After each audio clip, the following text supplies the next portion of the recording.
ഫൈക്കോ അക്കാദമിയുടെ ഓൺലൈൻ ക്ലാസ്സുകളിലേക്ക് എല്ലാവർക്കും സ്വാഗതം. നമ്മൾ കോപ്പറേറ്റീവ് മൂവ്മെൻറ്റ് ഇൻ ഡെൻമാർക്ക് എന്ന ഒരു ടോപ്പിക്കാണ് എടുക്കുന്നത്.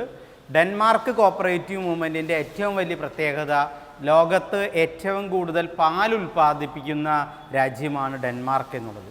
അപ്പോൾ ഒരു കോപ്പറേറ്റീവ് മൂവ്മെൻറ്റ് വരുമ്പോൾ ഏറ്റവും കൂടുതൽ കോപ്പറേറ്റീവ് മൂവ്മെൻറ്റ് വന്നിരിക്കുന്നത് ഡെൻമാർക്കിൽ എന്തായിരിക്കും? പാൽ ഉൽപ്പാദനവുമായി ബന്ധപ്പെട്ടായിരിക്കും.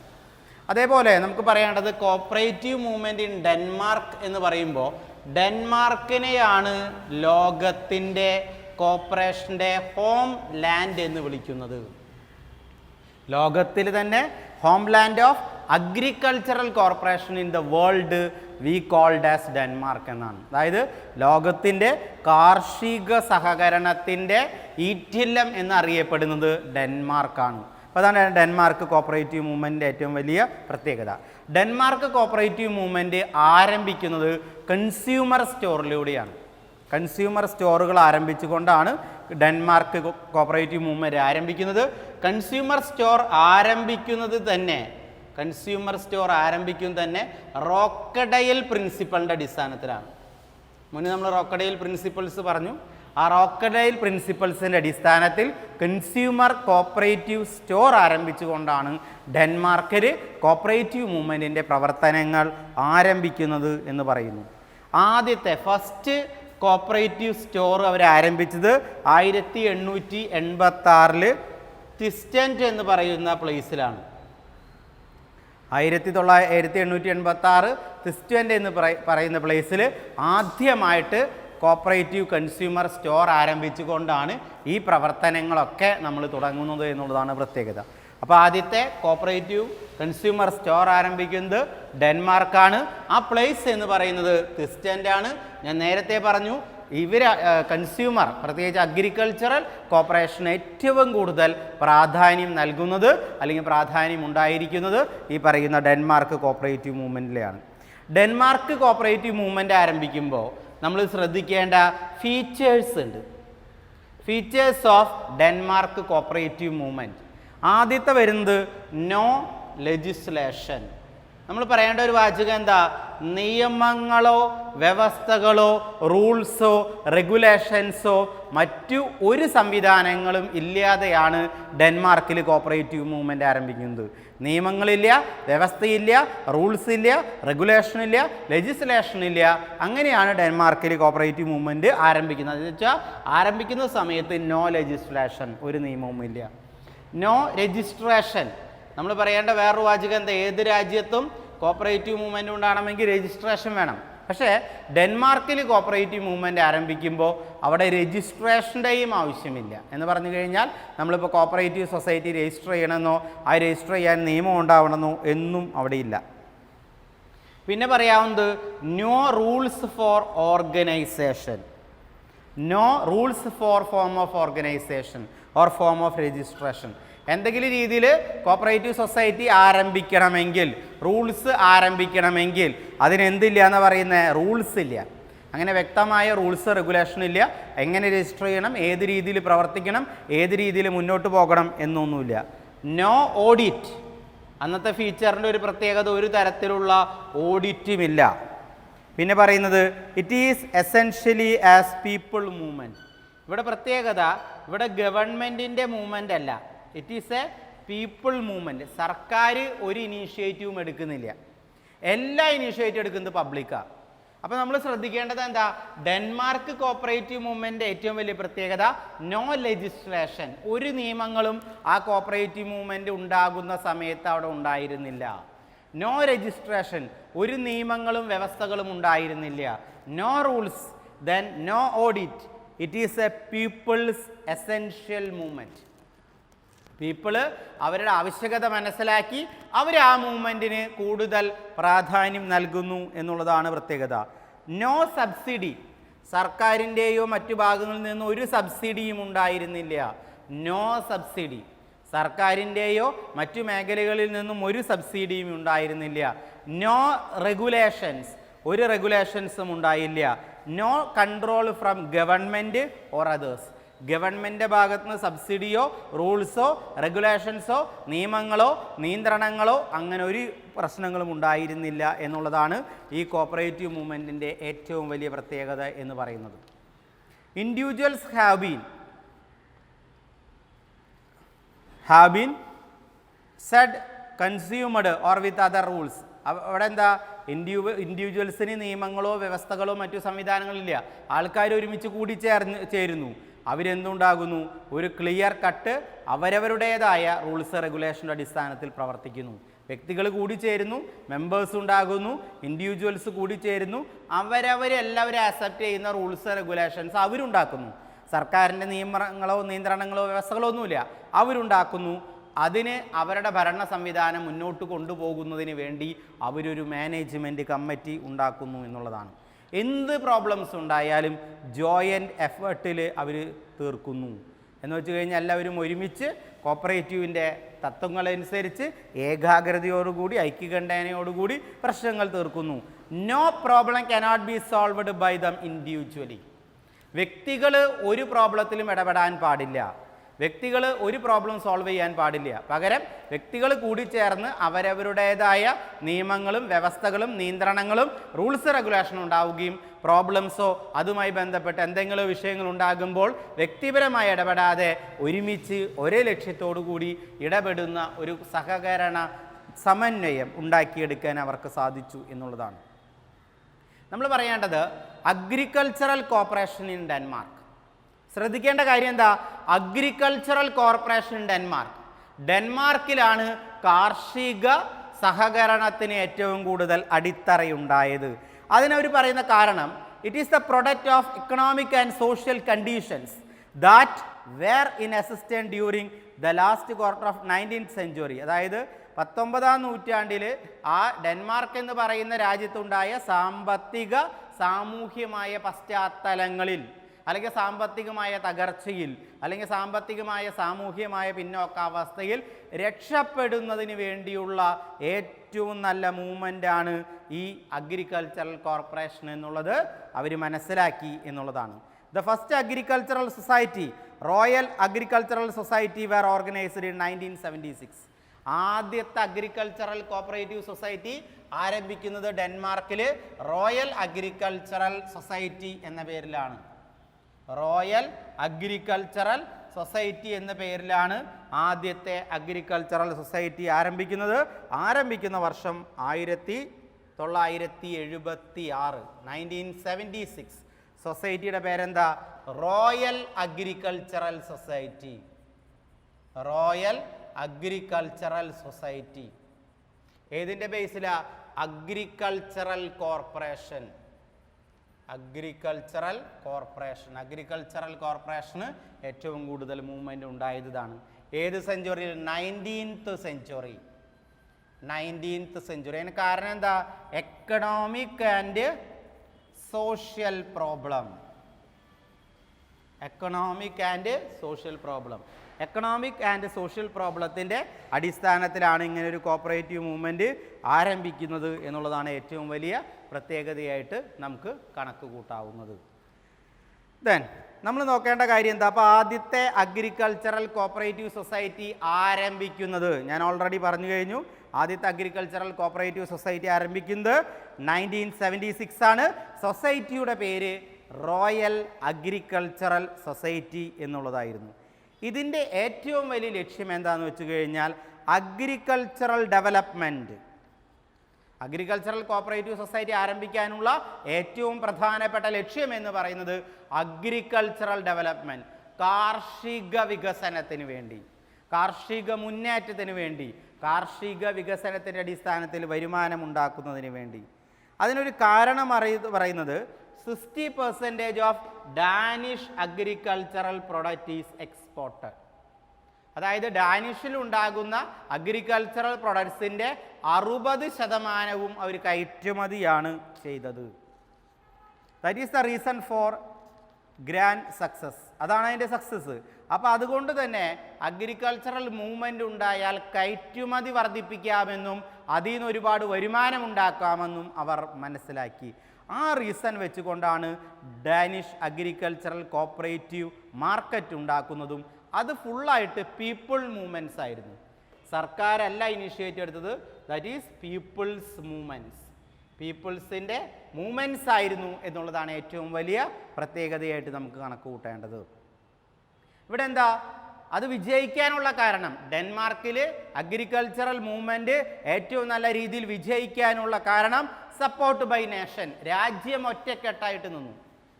എന്താ കാരണം? Without any colour, caste and discrimination. അവിടെ ജാതിയില്ല, മതമില്ല, വർണ്ണമില്ല, വിവേചനമില്ല, ഒരു തരത്തിലുള്ള വിവാദങ്ങളോ തർക്കങ്ങളോ മറ്റു കാര്യങ്ങളില്ലാതെ രാജ്യം ഒറ്റക്കെട്ടായിട്ട് നിന്നതുകൊണ്ട് കാർഷിക മേഖലയ്ക്ക് സഹകരണ മേഖലയുടെ പിന്തുണയോടുകൂടി വളർച്ച ഉണ്ടാക്കാനായിട്ട് സാധിച്ചു.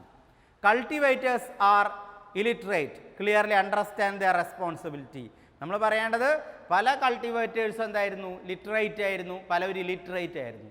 പക്ഷേ അവരുടെ വികസനത്തിന് എങ്ങനെയാണ് അവരുടെ ഉത്തരവാദിത്തം, സഹകരണ അടിസ്ഥാനത്തിൽ എങ്ങനെ മുന്നോട്ട് കൊണ്ടുപോകാം എന്നതിനെക്കുറിച്ചുള്ള റെസ്പോൺസിബിലിറ്റി അവരുടെ കയ്യിലുണ്ടായിരുന്നു. ഇപ്പം നമ്മൾ പറയില്ലേ വിദ്യാഭ്യാസമില്ല, മറ്റു കാര്യങ്ങളില്ല. പക്ഷേ വിദ്യാഭ്യാസമോ മറ്റു കാര്യങ്ങളോ ഒന്നുമില്ലെങ്കിലും കർഷകർക്ക് അവരുടെ ഭൂമിയെക്കുറിച്ചോ കൃഷിയെക്കുറിച്ചോ കൃഷി എങ്ങനെ ഇറക്കണമെന്ന് കുറിച്ചോ വിത്തിനെക്കുറിച്ചോ വളത്തിനെക്കുറിച്ചോ മറ്റു കാര്യങ്ങളെക്കുറിച്ചോ നല്ല ധാരണയുണ്ട്. ആ ധാരണയാണ് അവരുടെ റെസ്പോൺസിബിലിറ്റി. അവർക്കറിയാം എല്ലാവരും ഒറ്റക്കെട്ടായി നിൽക്കണം, രാജ്യത്ത് ഒരു രാജ്യം ഒരു കൃഷി ജീവിതത്തിൻ്റെ ഉയർച്ച ഈ ലക്ഷ്യങ്ങൾ വയ്ക്കുമ്പോൾ ജാതി, മതം, വർണ്ണം, വിവേകം, വേർതിരിവ്, തരംതിരിവ് ഈ കാര്യങ്ങളൊക്കെ അവർ ഒഴിവാക്കി. എല്ലാവരും എങ്ങനെയാണ് കാർഷിക മേഖലയിൽ ഉയർച്ച ഉണ്ടാക്കണമെന്ന ക്ലിയർ കട്ട് ഒബ്ജക്റ്റീവോട് കൂടി തന്നെ റെസ്പോൺസിബിലിറ്റിയോട് കൂടി തന്നെ അവരുടെ പ്രവർത്തനങ്ങൾ ആരംഭിച്ചു എന്നുള്ളതാണ്. ഇതാണ് the mileage of the world nations. മറ്റുള്ള രാജ്യങ്ങൾക്ക് ഇത് മാതൃകയാണ്. Mileage to world nations. മറ്റുള്ള ഏത് രാജ്യങ്ങളാണോ ആ രാജ്യങ്ങൾക്ക് ഇത് മാതൃകയായി എന്നുള്ളതാണ് ഏറ്റവും പ്രധാനപ്പെട്ട കാര്യമായിട്ട് നമുക്ക് കണക്ക് കൂട്ടാവുന്നത്. The movement has covered the entire life of Danish cultivators. ഈ സഹകരണ കാർഷിക മൂവ്മെൻറ്റ് അല്ലെ കാർഷിക മേഖലയിൽ സഹകരണ മൂവ്മെൻ്റ് എന്ന് പറയുന്നത് എല്ലാ ഡാനിഷ് കൾട്ടിവേറ്റേഴ്സിനും വലിയ താല്പര്യമുണ്ടാക്കാനായിട്ട് അല്ലെങ്കിൽ വലിയ പ്രചോദനമുണ്ടാക്കാനായിട്ട് സാധിച്ചു. Now they are not merely farmers, producers, manufacturers, bankers, insurers, distributors, traders. അങ്ങനെ ഏതെങ്കിലും ഒരാൾക്കാർ മാത്രമല്ല, അതുമായി ബന്ധപ്പെട്ട് പ്രവർത്തിക്കുന്നവരൊക്കെ ഒറ്റക്കെട്ടായിട്ട് നിന്നു എന്നുള്ളതാണ്. ദേ പ്രൗഡ് ഓഫ് ഫാർമേഴ്സ്. അവർക്ക് ഫാർമേഴ്സിനെ കുറിച്ച് നല്ല താല്പര്യമുണ്ടായിരുന്നു. അത് ബാങ്കേഴ്സിനാണെങ്കിലും മാനുഫാക്ചേഴ്സിനാണെങ്കിലും കൺസ്യൂമേഴ്സിനാണെങ്കിലും ഡിസ്ട്രിബ്യൂട്ടേഴ്സിനാണെങ്കിലും ട്രേഡേഴ്സിനാണെങ്കിലും പ്രൊഡ്യൂസേഴ്സിനാണെങ്കിലും ഇവർക്കൊക്കെ ഇതിനെക്കുറിച്ച് നല്ല ധാരണയുണ്ടാവുകയും അതിനേക്കാളുപരി വലിയ താല്പര്യമുണ്ടാവുകയും ചെയ്തു എന്നുള്ളതാണ് ഏറ്റവും വലിയ പ്രത്യേകത. ദേ പ്രൗഡ് ഓഫ് ഫാർമേഴ്സ്. രാജ്യം മുഴുവൻ, ആ രാജ്യത്തുള്ള എല്ലാ ജനങ്ങളും ഫാർമേഴ്സിനെ അവരുടെ ഹീറോസ് ആയിട്ട് കണ്ടു. ദേ പ്രൗഡ് ഓഫ് ദം എന്നുള്ളതാണ് പ്രത്യേകത. So the movement has certified the agriculture life of the people in Denmark. ഈ മൂവ്മെൻറ്റ് എന്തുണ്ടായി? ഡെൻമാർക്കിലുള്ള കാർഷിക മേഖലയ്ക്ക് ഏറ്റവും കൂടുതൽ ഉത്തേജനവും പ്രചോദനവും നൽകി എന്നുള്ളതാണ്. The way of approach and hard work undoubtedly made Denmark a pioneer of agricultural cooperative. അവരുടെ സഹകരണം, അതിനേക്കാളുപരി അവരുടെ ഇതിനോടുള്ള അർപ്പണ മനോഭാവം, അവർക്ക് വിജയിക്കാനുള്ള താല്പര്യം, ഈ താല്പര്യങ്ങളൊക്കെ അഗ്രികൾച്ചറൽ മൂവ്മെൻറ്റിന്, കാർഷിക വിപ്ലവത്തിന് സഹകരണ മേഖലയിലൂടെ ഡെൻമാർക്ക് മറ്റു രാജ്യങ്ങൾക്ക് മാതൃകയായി മാറി എന്നുള്ളതാണ് ഏറ്റവും വലിയ പ്രത്യേകതയായിട്ട് നമുക്ക് കണക്ക് കൂട്ടാവുന്നത്. അപ്പോൾ ലോകത്തിലെ തന്നെ കാർഷിക സഹകരണമുണ്ടായത് അല്ലെങ്കിൽ സഹകരണ മേഖലയുടെ അടിസ്ഥാനത്തിൽ കാർഷിക വിപ്ലവം ഉണ്ടാക്കിയ രാജ്യങ്ങളിലെ ഏറ്റവും പ്രധാനപ്പെട്ട രാജ്യം എന്ന് പറയുന്നത് ഡെൻമാർക്കാണ്. ഇനി features of Danish agricultural cooperative movement. Strong specialization of societies. നമ്മൾ പറയേണ്ടത് എന്താ? ഓരോ പർപ്പസിനും വേണ്ടി ഓരോ സൊസൈറ്റി ഉണ്ടാക്കി. Strong specialization. എല്ലാത്തിനും കൂടി ഒരു സൊസൈറ്റി അല്ല, പകരം അവർ ചെയ്തിരുന്നത് സ്ട്രോങ് സ്പെഷ്യലൈസേഷൻ ഉണ്ടാക്കി എന്ന് പറഞ്ഞു കഴിഞ്ഞാൽ എല്ലാ കാര്യങ്ങൾക്കും വേണ്ടി പ്രത്യേകം society. Different purpose and person can become in any member society and farmers also preferred it. എല്ലാവർക്കും ഈ പറയുന്ന സൊസൈറ്റികളിൽ അംഗത്വം എടുക്കാം, പക്ഷെ പ്രിഫറൻസ് എന്ന് പറയുന്നത് കർഷകർക്കാണ്. കാരണം അവരാണ് ഈ മൂവ്മെൻറ്റിൻ്റെ ഏറ്റവും വലിയ താരങ്ങൾ എന്ന് പറയുന്നത്. അപ്പോൾ അവർക്കാണ് ഈ മൂവ്മെൻറ്റിന് ഏറ്റവും കൂടുതൽ പ്രാധാന്യം കിട്ടുന്നത്. As the farmers R literate, they are acquired and expand A high degree of loyalty. അവിടുത്തെ ഫാർമേഴ്സൊക്കെ കൂടുതൽ അറിവുള്ളവരും വിദ്യാഭ്യാസമുള്ളവരും കൂടുതൽ ഈ മേഖലയോട് താല്പര്യമുള്ളവരായിരുന്നു. അപ്പോൾ അവരൊക്കെ അതിനനുസരിച്ചുള്ള കഴിവുകളും മറ്റുള്ള കാര്യങ്ങളും ആർജിച്ചെടുക്കുകയും അത് ഉപയോഗപ്പെടുത്തുകയും ചെയ്തു എന്നുള്ളത് പ്രത്യേകതയാണ്.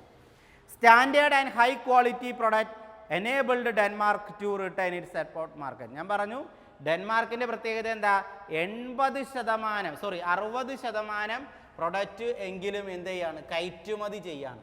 അപ്പോൾ അതുകൊണ്ട് തന്നെ ഉൽപ്പാദിപ്പിക്കുന്ന പ്രൊഡക്റ്റ് അതേത് പ്രൊഡക്റ്റാണോ ആ പ്രൊഡക്റ്റ് മുഴുവൻ എക്സ്പോർട്ട് ഓറിയൻറ്റഡ് ആക്കി മാറ്റിയവർ. എക്സ്പോർട്ട് ഓറിയൻറ്റഡ് എന്ന് പറഞ്ഞാൽ മറ്റുള്ള രാജ്യങ്ങൾ അംഗീകരിക്കാവുന്നതാക്കി. അപ്പോൾ ഒന്ന് specialization of society, specialization of society. രണ്ട് പറഞ്ഞത് എന്താ, ഫാർമേഴ്സ് ലിറ്ററേറ്റ്, ഫാർമേഴ്സ് ലിറ്ററേറ്റ്. മൂന്ന് പറഞ്ഞത് എന്താ, high quality and standard product, high quality and standard product, high quality and standard product. ഇപ്പോൾ നമ്മൾ മാർക്കറ്റിലൊക്കെ പോകുമ്പോൾ, ശക്ത മാർക്കറ്റിലൊക്കെ പോയി കഴിഞ്ഞാൽ വില കുറഞ്ഞ പച്ചക്കറി കിട്ടും. അതെങ്ങനെയാണെന്നറിയോ, ഈ പച്ചക്കറി അവർ ഗ്രേഡ് ചെയ്യും. ഗ്രേഡ് ചെയ്യാന്ന് വെച്ചാൽ ഷേപ്പ്, കളറ്, ക്വാണ്ടിറ്റി, അതിൻ്റെ ഗുണങ്ങളൊക്കെ അനുസരിച്ച് തരംതിരിക്കും. അതാണ് ഈ ഗ്രേഡിങ് എന്ന് പറയുന്നത്. അപ്പോൾ ഷേപ്പ് ഇല്ലാത്ത, കളറില്ലാത്ത, ഭംഗിയില്ലാത്ത പ്രൊഡക്റ്റുകൾക്കൊക്കെ വില കുറയും, അങ്ങനെയുള്ളതിന് വില കൂടും. ഈ അങ്ങനെയുള്ള പ്രൊഡക്റ്റുകളാണ് നമ്മൾ കൂടുതൽ കയറ്റുമതി ചെയ്യുക. അതായത് ഭംഗിയുള്ള, കളറുള്ള, ക്വാണ്ടിറ്റിയുള്ള, ഷേപ്പുള്ള, മറ്റുള്ളവരെ അട്രാക്റ്റ് ചെയ്യുന്ന പ്രൊഡക്റ്റാണ്. അതാണ് ഇവിടെ സ്റ്റാൻഡർഡൈസേഷൻ ആൻഡ് ഹൈ ക്വാളിറ്റി. വളരെ ഇമ്പോർട്ടൻ്റ് ആയ ഒരു വാചകമാണ്. പിന്നെ പറയുന്നത് എന്താ, there was a permanent arrangement for providing immediate technical and other advice to farmers. പിന്നെ പറയുന്നത് ഫാർമേഴ്സിന് ആവശ്യമായ ടെക്നിക്കൽ ഉൾപ്പെടെയുള്ള മറ്റു അഡ്വൈസുകൾ കൊടുക്കാനുള്ള പെർമനൻ്റ് സംവിധാനം ഉണ്ടാക്കി. ഇപ്പം നമ്മുടെ അവിടെ കൃഷിഭവനുണ്ട്. ആ കൃഷിഭവനിലുള്ള ഉദ്യോഗസ്ഥന്മാരിൽ എത്ര പെർസെൻറ്റേജ് ഉദ്യോഗസ്ഥന്മാർ കൃഷിക്ക് വേണ്ടി കൂടുതൽ ഇനീഷ്യേറ്റീവ് എടുക്കേണ്ട? വളരെ കുറച്ചുള്ളൂ. ബാക്കിയുള്ളവർക്ക് സർക്കാർ ജോലി കിട്ടുക, അവിടെ പോസ്റ്റിലിരിക്കുക, ആ ഗ്രേഡിൻ്റെ അടിസ്ഥാനത്തിൽ ശമ്പളം മേടിക്കുക, അതുമാതിരി എന്താ പറയുക, പോസ്റ്റ് ഇടയ്ക്ക് പ്രൊമോഷൻ കിട്ടുക, ഗസറ്റ് റാങ്ക് വരിക. ഇതല്ലാതെ താൻ പഠിച്ച ആ മേഖലയുടെ പ്രാധാന്യം അറിയിച്ചുകൊണ്ട് എത്ര കൃഷിഭവനുകൾ വർക്ക് ചെയ്യുന്നുണ്ടാവും? വളരെ കുറച്ച് വ്യക്തികളാണ്. അങ്ങനെയല്ല ഇവിടെ. ഇവിടെ എന്താ പറയുന്നത്, കർഷകർക്ക് ഏത് സമയത്തും ആവശ്യമായ പെർമനൻ്റ് ടെക്നിക്കൽ അഡ്വൈസ് സപ്പോർട്ട് കിട്ടും. പെർമനൻ്റായ ടെക്നിക്കലായ അഡ്വൈസ് സപ്പോർട്ട് കിട്ടുന്നതിന് വേണ്ടിയുള്ള എല്ലാ സംവിധാനങ്ങളും ഒരുക്കിയിരുന്നു എന്നുള്ളതാണ്. As the movement emerged from the hearts of the people there were always an urge for better their role. നമ്മൾ പറയേണ്ട കാര്യങ്ങൾ എന്താ, ജനങ്ങൾ ഈ മൂവ്മെൻറ്റിനെ അവരുടെ ഹൃദയത്തിലേറ്റി. സഹകരണ കാർഷിക വിപ്ലവം എന്ന് പറയുന്ന മൂവ്മെൻറ്റിനെ ഡെൻമാർക്ക് ജനത പൂർണ്ണമായിട്ട് മനസ്സിലേറ്റുകയും അവർ അതിനനുസരിച്ചുള്ള ഹാർഡ് വർക്കെയും അതിനു വേണ്ടിയുള്ള എല്ലാ സംവിധാനങ്ങളും ഒരുക്കി കൊടുക്കുകയും ചെയ്തു. വളരെ ഇമ്പോർട്ടൻ്റ് ആയ ഒരു കാര്യമാണ്. കാരണം ഒരു പബ്ലിക് മുഴുവൻ ആ മൂവ്മെൻറ്റിനെ അക്സെപ്റ്റ് ചെയ്യുക എന്നുള്ളത് വലിയ കാര്യമാണ്. It was a result of their own effort and there was not interference to the government anyway. നമ്മൾ പറയേണ്ടത് എന്താ, ഇത് അവരുടെ മൂവ്മെൻ്റ് ആയിരുന്നു, അവരുടെ മുന്നേറ്റമായിരുന്നു. ഇത് ഗവൺമെൻറ്റോ മറ്റുള്ള ഒരു കാര്യങ്ങളും അതിൽ ഇൻ്റർഫിയർ ചെയ്തില്ല, ഇടപെട്ടില്ല. ആ മൂവ്മെൻറ്റിന് കൂടുതൽ പ്രാധാന്യം കിട്ടി എന്നുള്ളതാണ്. പിന്നെ അവർ പറയുന്നത് ഈ സൊസൈറ്റിയുടെ ഏറ്റവും വലിയ പ്രത്യേകത എന്താണെന്ന് വെച്ച് കഴിഞ്ഞാൽ area of operation is small. ഇതാണ് പ്രധാനപ്പെട്ടത്. ഇവരുടെ ഏരിയ ഓഫ് ഓപ്പറേഷൻ എന്ന് പറയുന്നത് സ്മോളാണ്. ഒരു ചെറിയ ഏരിയയിൽ മാത്രമാണ് ഈ സൊസൈറ്റി പ്രവർത്തിച്ചത് എന്നുള്ളത് ഏറ്റവും പ്രധാനപ്പെട്ട ഒരു വാചകം. ഒരു ചെറിയ ഏരിയ, അതായത് വലിയ ഏരിയ ഒന്നും ഈ സൊസൈറ്റിക്ക് ഇല്ല, ലാർജ് സൊസൈറ്റി അല്ല, ഏരിയ ഓഫ് ഓപ്പറേഷൻ ലിമിറ്റ് ചെയ്തുകൊണ്ടാണ് ഈ സൊസൈറ്റികൾ പ്രവർത്തിച്ചത് എന്നുള്ളതാണ് ഏറ്റവും വലിയ പ്രത്യേകത. The unique feature of Denmark economy is that she is geographically blessed with land capable of cultivation of crop and reasonable of കാറ്റിൽ. പിന്നെ എന്താ പറയുക, ദൈവത്തിൻ്റെ വരദാനമെന്നോ അല്ലെങ്കിൽ ആ രാജ്യത്തിൻ്റെ പ്രത്യേകത എന്ന് പറയുന്നത് കൃഷിക്കും കന്നുകാലി വികസനത്തിനും ഏറ്റവും അനുയോജ്യമായ കാലാവസ്ഥയുള്ള ഭൂമിയുള്ള ഏരിയ ആയിരുന്നു ഡെൻമാർക്ക് എന്നുള്ളത്. ലോകത്ത് ഇന്ന് ഏറ്റവും കൂടുതൽ ബട്ടറും അതുമാതിരി മിൽക്ക് ഉൾപ്പെടെയുള്ള ഉൽപ്പന്നങ്ങൾ കയറ്റി അയക്കുന്ന ഏറ്റവും വലിയ രാജ്യം ഡെൻമാർക്കാണ്. അതിനൊരു കാരണം ഇതാണ്, അവരുടെ ലാൻഡ് എന്ന് പറയുന്നതിന് അതിന് ഏറ്റവും ഗുണകരമായ രീതിയിലായിരുന്നു ഉണ്ടായിരുന്നത് എന്നുള്ളതാണ്. Till the middle of 19th century exporting corn and cattle to Germany and England. 19ാം നൂറ്റാണ്ടിൻ്റെ പകുതി എത്തുമ്പോഴേക്കും ജർമ്മനിയിലേക്കും ഇംഗ്ലണ്ടിലേക്കും കോണും അതേപോലെ കാറ്റിൽ ഉൽപ്പന്നങ്ങളും കയറ്റി അയക്കുന്ന ഏറ്റവും വലിയ രാജ്യമായിട്ട് ഇത് മാറി എന്നുള്ളതാണ്. ഇൻ 1864 1864 പ്രഷ്യൻ വാർ, ഇവിടെയാണ് പ്രഷ്യൻ വാർ നടക്കുന്നത്. Prussian war. Danish lost their richest grain growing provinces. ആ യുദ്ധത്തിൽ ഡാനിഷിന് അവരുടെ ഏറ്റവും വലിയ റിച്ചസ്റ്റായ പ്രൊവിൻസുകൾ, മേഖലകളൊക്കെ നഷ്ടപ്പെട്ടു. അവർക്ക് ഏറ്റവും കൂടുതൽ കാർഷിക കന്നുകാലി മേഖലകളിൽ വികസനമുണ്ടായ അവരുടെ പല മേഖലകൾ അവർക്ക് നഷ്ടപ്പെട്ടു. So dealing with Germany comes to end. അതുകൊണ്ട് തന്നെ ജർമ്മനിയിലേക്കുള്ള കയറ്റുമതി പൂർണ്ണമായിട്ടും അവസാനിച്ചു. USA and Canada began to grow grains at low cost and large marketable surplus. USA-യും കാനഡയും എന്ത് ചെയ്തു, അവരുടെ ഗ്രെയിൻസും മറ്റുള്ള കാര്യങ്ങളും അവർ കാർഷിക മേഖലയ്ക്ക് പ്രാധാന്യം കൊടുത്തു, കന്നുകാലിക്ക് മേഖലയ്ക്ക് പ്രാധാന്യം കൊടുത്തു. അവരവരുടെ പ്രവർത്തനങ്ങളും വളർച്ചയൊക്കെ അക്കം കൂട്ടി പ്രവർത്തനങ്ങൾക്കൊക്കെ കൂടുതൽ പ്രാധാന്യം കൊടുത്തു എന്നുള്ളതാണ്. അപ്പോൾ എന്താണ്ടായേ, USA-യിലേക്കും അതേപോലെ ജർമ്മനിയിലേക്കുള്ള കയറ്റുമതിയൊക്കെ ക്രമേണ കുറഞ്ഞു. കാനഡയിലേക്കുള്ള കയറ്റുമതിയൊക്കെ ക്രമേണ കുറഞ്ഞു. Agricultural become unprofitable. അപ്പോൾ ഇങ്ങനെയുള്ള വിഷയങ്ങളൊക്കെ ഉണ്ടായി. ഇപ്പോൾ പ്രഷ്യൻ വാറുണ്ടായി, അതുമാതിരി കാനഡയും US-ഉം അവരവരുടേതായ കാർഷിക കന്നുകാലി മേഖലകളിൽ വളർച്ച ഉണ്ടാക്കിയെടുത്തു. അപ്പോൾ ഡെൻമാർക്കിനെ സംബന്ധിച്ചിടത്തോളം കൃഷി ഒരു എക്സ്പോർട്ട് കുറഞ്ഞു, അതുകൊണ്ട് തന്നെ കൃഷി അൺപ്രോഫിറ്റബിൾ ആയി എന്നുള്ളതാണ്. Danish to find out alternative. അപ്പോൾ കൃഷി ഓൾറെഡി അൺപ്രോഫിറ്റബിൾ ആകുമ്പോൾ ഡാനിഷ് ജനത കണ്ടെത്തിയ ഒരു കാര്യം, ഓൾട്ടർനേറ്റീവായ എന്തെങ്കിലും നമ്മൾ കണ്ടെത്തണം. To find out alternate to hold the economy strong Danish quickly adjust. അപ്പോൾ ഡാനിഷിൻ്റെ സാമ്പത്തിക മേഖല പ്രശ്നമാണ്, രാജ്യത്തിൻ്റെ ജീവിത നിലവാരം പ്രശ്നമാണ്, വളർച്ച പ്രശ്നമാണ്, കയറ്റുമതി പ്രശ്നമാണ്, വരുമാന പ്രശ്നമാണ്, തൊഴിലവസരങ്ങൾ പ്രശ്നമാണ് എന്ന് ക്വിക്ക്ലി ഫൈൻഡ് ഔട്ട് ചെയ്യാൻ ഡെൻമാർക്ക് ജനതയ്ക്ക് കഴിഞ്ഞു. അവരെന്ത് ചെയ്തു, എക്കോണമി പെട്ടെന്ന് ചേഞ്ച് ചെയ്യുകയും അഡ്ജസ്റ്റ് ചെയ്യുകയും ചെയ്തു. Changing conditions R accepted. ആ കാലഘട്ടത്തിനുള്ള ചേഞ്ചിങ് കണ്ടീഷൻസ് ഒക്കെ എന്താണോ ആ കണ്ടീഷൻസ് ഒക്കെ അവർ പൂർണ്ണമായിട്ടും ആക്സെപ്റ്റ് ചെയ്തു എന്നുള്ളതാണ് പ്രത്യേകത. Dairying and other acceptable like poultry breeding and pig reasoning in cooperative basis. അവരെന്ത് ചെയ്തു, കാർഷിക മേഖലയേക്കാൾ കൂടുതൽ പ്രാധാന്യം ഡയറി സംവിധാനങ്ങൾക്കും അതേപോലെ പൗൾട്രി സംവിധാനങ്ങൾക്കും പിഗറി സംവിധാനങ്ങൾക്കും കൂടുതൽ പ്രാധാന്യം കൊടുത്തു. അപ്പോൾ കൃഷി എന്ന് പറയുന്ന സംവിധാനത്തിൽ നിന്നും അവർ ചേഞ്ച് വരുത്തി. നമുക്ക് നോക്കേണ്ടത് എന്താ, കാർഷിക മേഖലയിൽ നഷ്ടമുണ്ടായപ്പോൾ ഡെൻമാർക്ക് സൊസൈറ്റി ഏതൊക്കെ മേഖലയിലേക്ക് മാറി? ഒന്ന്, അവർ ഡയറിക്ക് കൂടുതൽ പ്രാധാന്യം കൊടുത്തു, ഡയറി. രണ്ടാമത് പൗൾട്രിക്ക് കൂടുതൽ പ്രാധാന്യം കൊടുത്തു. മൂന്നാമത് പിഗറിക്ക് കൂടുതൽ പ്രാധാന്യം കൊടുത്തു. കാർഷിക മേഖലയിൽ നിന്നും ചെറിയ ചേഞ്ച് വരുത്തി. ഈ മൂന്ന് മൂവ്മെൻറ്റിന്, ഡയറി, പൗൾട്രി ആൻഡ് പിഗറി, ഈ മൂന്ന് മൂവ്മെൻറ്റിന് കൂടുതൽ പ്രാധാന്യം കൊടുക്കാൻ ഡെൻമാർക്ക് ജനത തീരുമാനമെടുത്തു എന്നുള്ളതാണ്. ഏതടിസ്ഥാനത്തിൽ? സഹകരണ അടിസ്ഥാനത്തിൽ. കോപ്പറേറ്റീവ് മൂവ്മെൻ്റ് അടിസ്ഥാനത്തിൽ ഡയറി ഫാമുകൾ ഉണ്ടാകണം, പിഗറി ഫാമുകൾ ഉണ്ടാകണം, പൗൾട്രി ഫാമുകൾ ഉണ്ടാകണം എന്നവർ തീരുമാനിച്ചു.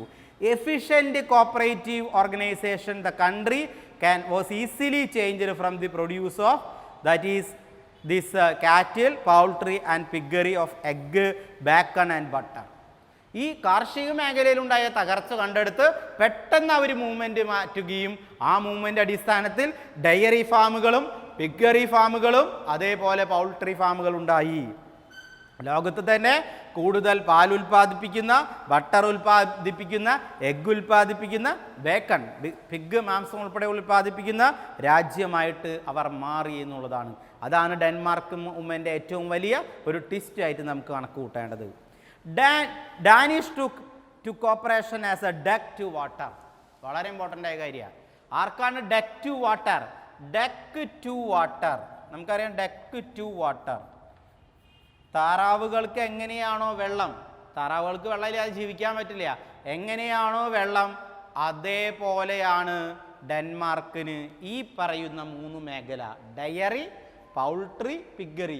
ഡയറിയുടെ അടിസ്ഥാനത്തിൽ ബട്ടർ ഉൽപ്പന്നങ്ങൾ, പൗൾട്രിയുടെ അടിസ്ഥാനത്തിൽ എഗ്ഗ് ഉൽപ്പന്നങ്ങൾ, തന്നെ പിഗറിയുടെ അടിസ്ഥാനത്തിൽ ബേക്കൻ ഉൾപ്പെടെയുള്ള ഉൽപ്പന്നങ്ങൾ ഉൽപ്പാദിപ്പിച്ച് സഹകരണ മേഖലയിലുണ്ടായ തകർച്ച അവർ ചേഞ്ച് വരുത്തി എന്നുള്ളതാണ്.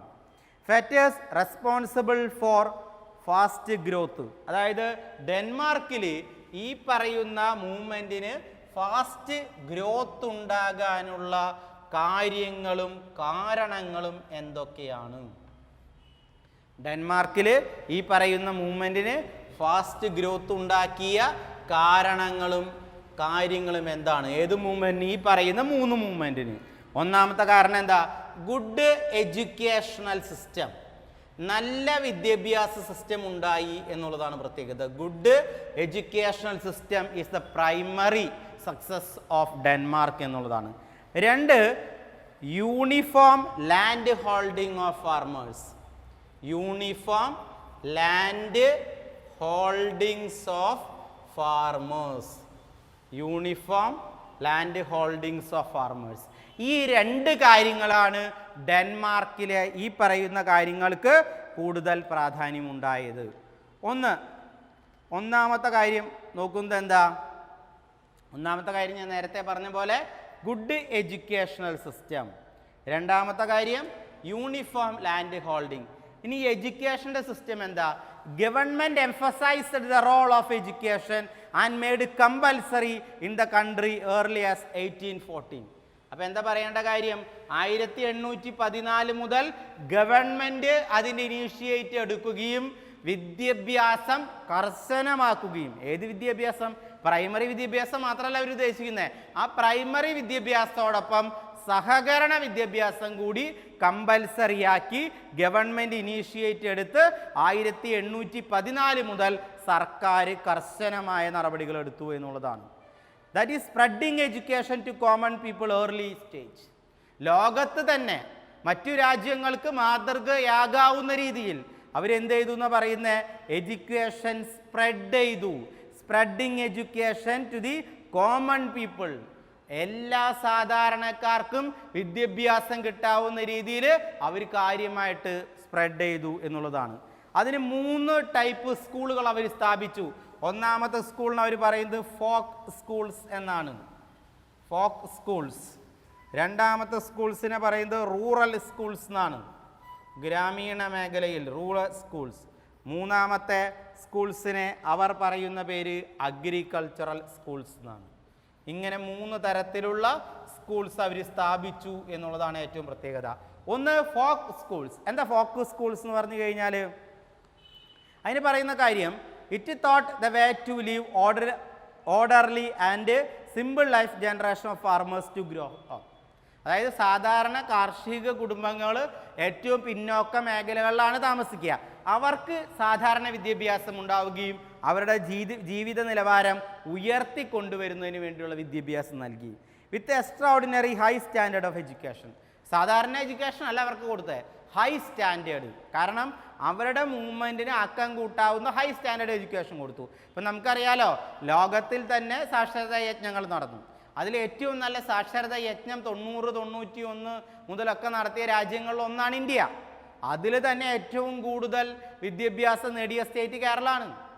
സാക്ഷരതാ യജ്ഞത്തിൽ കേരളം നമ്പർ 1 ആയി, ലോകത്തിന് തന്നെ മാതൃകയായി. ഇപ്പോൾ കഴിഞ്ഞ ദിവസം കൂടി നമ്മൾ കണ്ടതാണ്, പ്രധാനമന്ത്രിയുടെ മുന്നിൽ അത്രയും ഏജായ 84 വയസ്സിന് മേളുടെ മുത്തശ്ശി SLC ഒക്കെ പാസ്സായി പോയത്.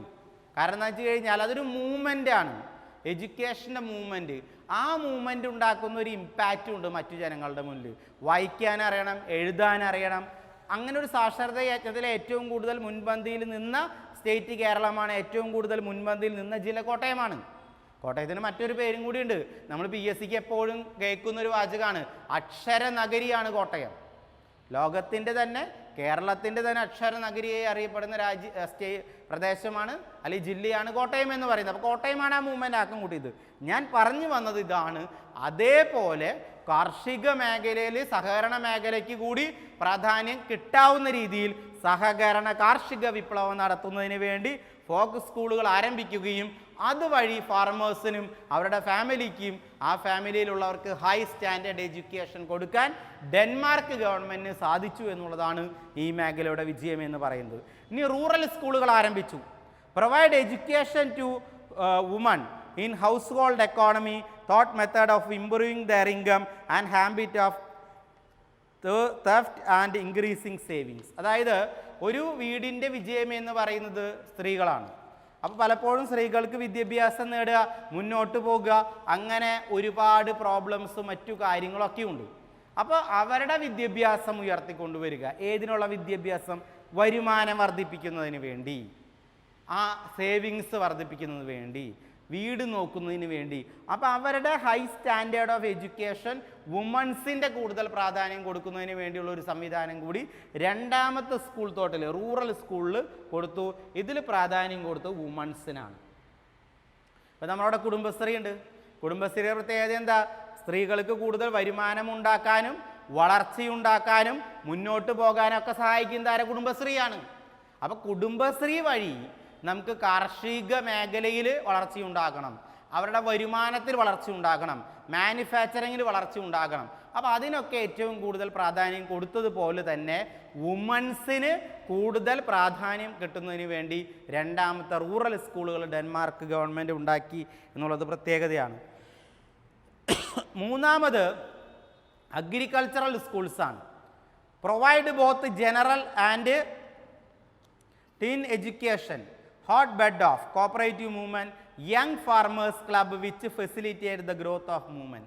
നമുക്കറിയാം വൈറ്റ് കോളർ ജോബ് ആവശ്യപ്പെടുന്നതാണ് നമ്മുടെ സ്റ്റേറ്റ് ഉൾപ്പെടെയുള്ളതിൽ കാർഷിക മേഖലയ്ക്ക് പ്രാധാന്യമില്ലാത്തത് എന്നൊരു വിമർശനം തന്നെയുണ്ട്. കാരണം വിദ്യാഭ്യാസം നേടിയവർക്ക് എന്താ പറയുക, പാടത്തും പറമ്പിൽ ഇറങ്ങാനോ കൃഷി ചെയ്യാനോ ഒന്നും താല്പര്യമില്ല എന്നൊരു മൂവ്മെൻറ്റ് തന്നെ കേരളത്തെക്കുറിച്ച് പലരും പറയാറുണ്ട്. വൈറ്റ് കോളർ ജോബിനോട് താല്പര്യം. അതേപോലെ ഈ യങ്സ്റ്റേഴ്സ് വഴിമാറി പോകാതിരിക്കാൻ വേണ്ടിയാണ് അവർ അഗ്രികൾച്ചറൽ സ്കൂളുകൾ സ്ഥാപിച്ചത്. അപ്പോൾ യങ്സ്റ്റേഴ്സിനെ ചേർത്തുകൊണ്ട് ക്ലബ്ബുകൾ ഉണ്ടാക്കുക, നമ്മൾ പറയുന്ന യൂണിറ്റുകൾ ഉണ്ടാക്കുക. എന്നിട്ട് അവർക്ക് കാർഷിക മേഖലയുടെ സഹകരണ മേഖലയുടെ പ്രാധാന്യം സംവിധാനങ്ങളൊക്കെ പഠിപ്പിച്ച് അവരെ ഈ മേഖലയിലെ പുതിയ എൻ്റർപ്രണേഴ്സാക്കി മാറ്റുക. ഈ എൻ്റർപ്രണർഷിപ്പ് എന്ന് പറയുന്ന വാക്ക് ഉപയോഗിച്ചത് കൊണ്ട് വ്യവസായം എന്ന അർത്ഥമല്ല ഞാൻ ഉദ്ദേശിക്കുന്നത്. പകരം കാർഷിക മേഖലയിൽ അവരിറക്കിക്കൊണ്ട് സഹകരണ മേഖലയുടെ സപ്പോർട്ടോടു കൂടി വലിയ എന്തുണ്ടാക്കുക, വളർച്ച ഉണ്ടാക്കുക, പ്രൊഡക്ഷൻ ഉണ്ടാക്കുക, വരുമാനം ഉണ്ടാക്കുക, വൈറ്റ് കോളർ ജോബ് നോക്കാതെ പുതിയ തൊഴിലവസരങ്ങൾ സ്വയം ഉണ്ടാക്കുക, അങ്ങനെ ഒരു സംവിധാനത്തിലേക്ക് മാറ്റിയെടുക്കാൻ സാധിച്ചു എന്നുള്ളതാണ്. പിന്നെ അവർ പറയുന്ന കാര്യം uniform land holding of farmers. എല്ലാ ഫാർമേഴ്സിനും ഒരേ തരത്തിലുള്ള ലാൻഡുകളാണ് ഹോൾഡ് ചെയ്യേണ്ടത്. ആ ലാൻഡ് ഹോൾഡിങ്സിന് ആവശ്യമായ നിയമങ്ങളും വ്യവസ്ഥകളൊക്കെ ഡെൻമാർക്ക് ഗവൺമെൻറ് കൊണ്ടുവന്നു. ഇതൊരു ഗവൺമെൻറ്റിൻ്റെ മൂവ്മെൻറ്റ്, 1814 മുതലുള്ള ഡെൻമാർക്ക് ഗവൺമെൻറ്റിൻ്റെ മൂവ്മെൻ്റ് ആയിട്ട് നമുക്ക് കണക്ക് കൂട്ടേണ്ടി വരും എന്നുള്ളതാണ്. അപ്പോൾ uniform land holding, uniform land holding അതാണ് ഇവിടുത്തെ ഏറ്റവും വലിയ പ്രത്യേകത. Uniform land holding of farmers എന്നുള്ളതാണ്. അതിന് പറയുന്നത് എന്താ? Various enactment. ഗവൺമെൻറ്റിന് അതിനാവശ്യമായ ഒരുപാട് റൂൾസ്, റെഗുലേഷൻസ്, നിയമങ്ങൾ, വ്യവസ്ഥകളൊക്കെ കൊണ്ടുവന്നു. ഗവൺമെൻറ് സ്റ്റാൻഡർഡൈസ്ഡ്, ഗവൺമെൻറ് നിയമങ്ങളും നിയന്ത്രണങ്ങളും വ്യവസ്ഥകളൊക്കെ സ്റ്റാൻഡർഡൈസ് ചെയ്തു. Agricultural holding in the country, uniform size of holding which neither too big nor too small. നമ്മൾ പറയുന്നത് എന്താ? ഇപ്പോൾ കുറേ ആൾക്കാരുടെ കയ്യിൽ ഭൂമി കെട്ടി കിടക്കുന്നുണ്ട്. ഈ കെട്ട് കിടക്കുന്ന ഭൂമിയൊന്നും കൃഷിക്ക് ഉപയോഗിക്കുന്നുണ്ടാവില്ല, തരിശായിട്ട് കിടക്കും. നമ്മുടെ ഭാഷ തന്നെ അതാണ്. പഞ്ചായത്തുകൾക്ക് ഗവൺമെൻറ് കഴിഞ്ഞ പദ്ധതിയിൽ കൊടുത്ത ഏറ്റവും വലിയ പ്രധാനമാണ് തരിശ് ഭൂമിയൊക്കെ കൃഷി ആക്കുക, കൃഷി രഹിതമാക്കരുത്, കൃഷിക്ക് കൊണ്ട് അനുയോജ്യമാക്കുക. അപ്പോൾ ഡെൻമാർക്കിൽ എന്താ, ഒരുപാട് ഭൂമി വാങ്ങിച്ച് കൂട്ടാൻ പറ്റില്ല, ഭൂമി ഉള്ളവരൊക്കെ കൃഷി ചെയ്യണം. അപ്പോൾ ഒരുപാട് ഭൂമി ഒരു പേരെ കയ്യിലുണ്ടാവില്ല, ഒരുപാട് കുറച്ചുണ്ടാവില്ല. അത്യാവശ്യത്തിനുള്ള ഭൂമികളൊക്കെ എല്ലാ കൃഷിക്കാരുടെ കയ്യിലും ഉണ്ടാകുന്ന തരത്തിലുള്ള നിയമങ്ങളും നിയന്ത്രണങ്ങളും വ്യവസ്ഥകളും ഡെൻമാർക്ക് കൊണ്ടുവന്നു എന്നുള്ളതാണ്. And create community spirit among the farmers. അതായത് ഫാമേഴ്സിൻ്റെ ഇടയിലൊക്കെ ഒരു സ്പിരിറ്റ് ഉണ്ടാക്കിയെടുത്തു, ഒരു നല്ല സ്പിരിറ്റ്, നല്ല എഫേർട്ട് ഉണ്ടാക്കിയെടുക്കാൻ അവർക്ക് സാധിച്ചു. Spirit and എന്തൂസിയാസം give outlook and crop movement.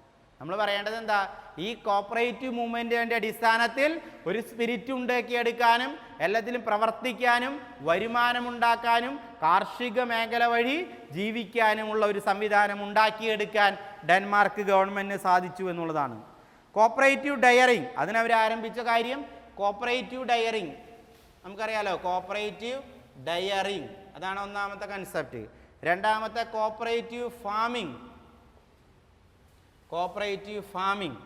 മൂന്നാമത്തെ cooperative bacon and egg, cooperative marketing societies, cooperative consumer societies, cooperative insurance societies. ഇതൊക്കെയാണ് അവർ ഡെൻമാർക്കിൽ മൂവ്മെൻറ്റ് ആക്കം കൂട്ടാനുണ്ടാക്കിയത്. ഒന്ന് കോപ്പറേറ്റീവ് ഡയറിങ്, നമുക്കറിയാം ലോകത്ത് തന്നെ ഏറ്റവും കൂടുതൽ ഡയറി നടക്കുന്ന രാജ്യമാണ് കോപ്പറേറ്റീവ്. അതുവഴിയാണ് മിൽക്ക്, ബട്ടർ, മിൽക്ക് പ്രൊഡക്ട്സ് ഒക്കെ അവർ ഇറക്കുന്നത്. മിൽക്ക് പ്രൊഡക്ട്സ് എന്ന് പറഞ്ഞു കഴിഞ്ഞാൽ ഉദാഹരണമായിട്ട് ക്രീം ഉൾപ്പെടെ അല്ല. Cooperative farming, cooperative bacon and egg, ഇതാണ് പിഗ്ഗറി ആൻഡ് പൗൾട്രി, പിഗ്ഗറി ആൻഡ് പൗൾട്രി. പിന്നെ കോപ്പറേറ്റീവ് മാർക്കറ്റിംഗ് സൊസൈറ്റി, ഈ ഉൽപാദനം നടത്താനല്ല ഒരു രാജ്യത്ത് പ്രശ്നം, ഉൽപ്പാദിപ്പിക്കുന്ന വിഭവങ്ങൾ മുഴുവൻ വിൽക്കാനാണ് ഒരു രാജ്യത്തെ ഏറ്റവും കൂടുതൽ പ്രോബ്ലം ഉണ്ടാവുക. അപ്പോൾ ആ വിൽപ്പനയ്ക്ക് വേണ്ടി അവർ കോപ്പറേറ്റീവ് മാർക്കറ്റിംഗ് സൊസൈറ്റികൾ ആരംഭിച്ചു. അപ്പോൾ കർഷകർ ഉൽപ്പാദിപ്പിക്കുന്ന അല്ലെങ്കിൽ മറ്റു മേഖലകൾ ഉൽപ്പാദിപ്പിക്കുന്ന എല്ലാ സാധനങ്ങളും കണ്ടെത്താനും അത് വിൽക്കാനുമുള്ള ഒരു സംവിധാനം ഉണ്ടാക്കിയെടുത്തു എന്നുള്ളത് വളരെ പ്രത്യേകതയാണ്. പിന്നെ പറയുന്നത് എന്താ, കൺസ്യൂമർ കോപ്പറേറ്റീവ് സൊസൈറ്റികൾ, കൺസ്യൂമർ ഇൻഷുറൻസ് സൊസൈറ്റികൾ. നമുക്കറിയാം ഈ മേഖലകളിലൊക്കെ റിസ്ക് ഉണ്ടാകും, ആ റിസ്ക് സോൾവ് ചെയ്യുന്നതിന് വേണ്ടി കൺസ്യൂമർ ഇൻഷുറൻസ് സൊസൈറ്റികളൊക്കെ ആരംഭിക്കാൻ സാധിച്ചു എന്നുള്ളത് ഏറ്റവും പ്രധാനപ്പെട്ട ഒരു കാര്യമായിട്ട് നമുക്ക് കണക്ക് കൂട്ടാം. The most striking success achieved by cooperative dairying in Denmark. നമുക്കറിയാം ഏറ്റവും കൂടുതൽ ഡെൻമാർക്കിൽ വിജയമുണ്ടായത് ഡയറിയാണ്. Dairy, milk production and allied activities അല്ലെങ്കിൽ അലൈഡ് ബിസിനസ്. മിൽക്കും അതിന് അനുബന്ധമായ ബിസിനസ്സാണ് ഡെൻമാർക്കിൽ ഏറ്റവും കൂടുതൽ വിജയിച്ചത് എന്ന് നമുക്ക് പറയാം. അതുകൊണ്ട് തന്നെ ഡെൻമാർക്കിനെ പറയുന്നത് known as world as the diary farm of Europe എന്നാണ്. ഡെൻമാർക്കിനെ വിളിക്കുന്ന വേറൊരു പേരെന്താ, ഡെൻമാർക്കിനെ വിളിക്കുന്ന വേറൊരു പേര് എന്ന് പറഞ്ഞാൽ dairy farm of Europe. Dairy farm of Europe, യൂറോപ്പിൻ്റെ ഡയറി ആയിട്ടാണ് ഡെൻമാർക്കിനെ കണക്ക് കൂട്ടിയത് എന്നുള്ളതാണ്. And cooperative dairy industry of Denmark. ഇനി നമ്മൾ നോക്കേണ്ടത് കോപ്പറേറ്റീവ് ഡയറി ഇൻഡസ്ട്രി ഓഫ് ഡെൻമാർക്കാണ്. Cooperative dairy industry of Denmark, cooperative dairy industry of Denmark. Cooperative dairy industry of ഡെൻമാർക്കാണ് നമ്മൾ ഇനി കാര്യമായിട്ട് നോക്കേണ്ടത്. Danish change dairy farming and USA with supply of cheap corn and because of an increase of. അതായത് ഇവരെന്ത് ചെയ്തു, ഒരു മാറ്റം വരുത്തി USA ഉൾപ്പെടെയുള്ള രാജ്യങ്ങളിലേക്ക് അല്ലെങ്കിൽ UK പോലുള്ള രാജ്യങ്ങളിലേക്കൊക്കെ ഏറ്റവും ചീപ്പസ്റ്റ് സാധനങ്ങൾ കയറ്റി അയക്കുന്ന രാജ്യമായിട്ട് മാറി. And become of an increase in the demand for Danish butter in England. അപ്പോൾ ഏറ്റവും ചീപ്പസ്റ്റിൽ ബട്ടർ കയറ്റി അയക്കുന്ന രാജ്യമായതുകൊണ്ട് തന്നെ ഇംഗ്ലണ്ട് ഉൾപ്പെടെയുള്ള എല്ലാ രാജ്യങ്ങളിലും ഇതിന് കൂടുതൽ പ്രാധാന്യമുണ്ടായി. Demand of cream had increased. ഇവരുടെ ക്രീമിന് കൂടുതൽ പ്രാധാന്യമുണ്ടായി. Developing a machine for separating cream in 1878. ഇവരാണ് പാലിൽ നിന്ന് ക്രീം ഉണ്ടാക്കാവുന്ന ആദ്യത്തെ മെഷീൻ ഉണ്ടാക്കിയത്. ആ മെഷീൻ എന്ന് പറയുന്നത് 1878 ഉണ്ടാക്കിയത്. അതായത് നമ്മൾ പാലിൽ നിന്ന് വേർതിരിച്ച് ക്രീമുകൾ ഉണ്ടാക്കാവുന്ന machines by a Danish engineer named LC Nicholson. LC Nielsen എന്ന് പറയുന്ന വ്യക്തിയാണ് ആ പറയുന്ന സംവിധാനം ഉണ്ടാക്കിയത്. ഒരു യങ് എഞ്ചിനീയർ കൂടിയായിരുന്നു. അദ്ദേഹമാണ് ഇങ്ങനെ ഒരു മെഷീൻ ആദ്യമായിട്ട് ഉണ്ടാക്കിയത് എന്നുള്ളതാണ്. In 1882 the first cooperative creamery established. ആദ്യത്തെ കോപ്പറേറ്റീവ് ക്രീമറി സൊസൈറ്റി ആരംഭിച്ചത് 1882. ഫസ്റ്റ് ക്രീമറി സൊസൈറ്റി ആരംഭിച്ചു എന്നുള്ളതാണ് പ്രത്യേകത. അറ്റ് ഹെഡ്ജിങ് in the village of Jutland by Still Anson. അതായത് അത് ആരംഭിച്ചത് ഏത് പ്രദേശത്താ? ആ പ്രദേശത്തിൻ്റെ പേര് ഞാൻ ഓൾറെഡി പറഞ്ഞു. ഏത് സ്ഥലത്താ? ഹെഡ്ജിങ് എന്ന് പറയുന്ന സ്ഥലത്ത് ആരംഭിച്ചു. എവിടെ? വില്ലേജ് ആണ്. ആ വില്ലേജിൻ്റെ പേര് ജൂട്ട്ലാൻഡ്. ആരംഭിച്ച വ്യക്തി ആൻസൺ എന്ന് പറയുന്ന വ്യക്തിയാണ് ആരംഭിച്ചത്. അപ്പോൾ ആദ്യമായിട്ട് മെഷീൻ കൊണ്ടുവന്നത് 1978 കൊണ്ടുവന്ന അളവിൽ LC നിൽസൺ എന്നായിരുന്നു.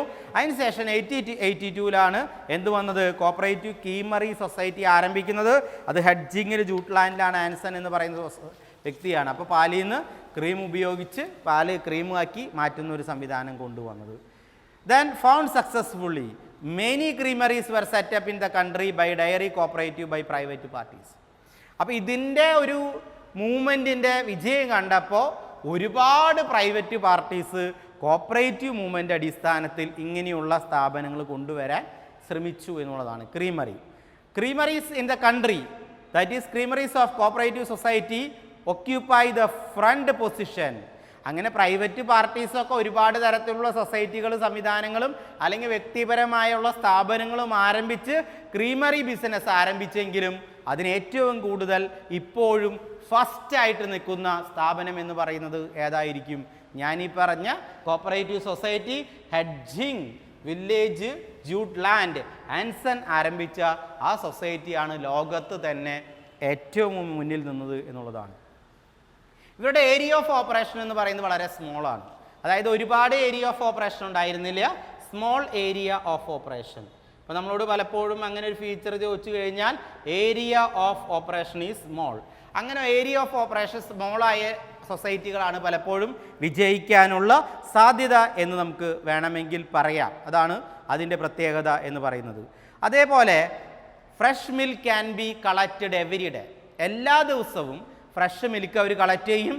എന്നിട്ട് അവരെന്ത് ചെയ്യും? പാസ്ചറൈസേഷൻ എന്ന് പറയുന്ന പ്രോസസ്സ് നടത്തി അതിൻ്റെ ഫാറ്റ് കണ്ടൻ്റ് ഒക്കെ മാറ്റി ഏറ്റവും നല്ല രീതിയിൽ മാർക്കറ്റിംഗ് നടത്താനായിട്ട് ശ്രമിക്കും.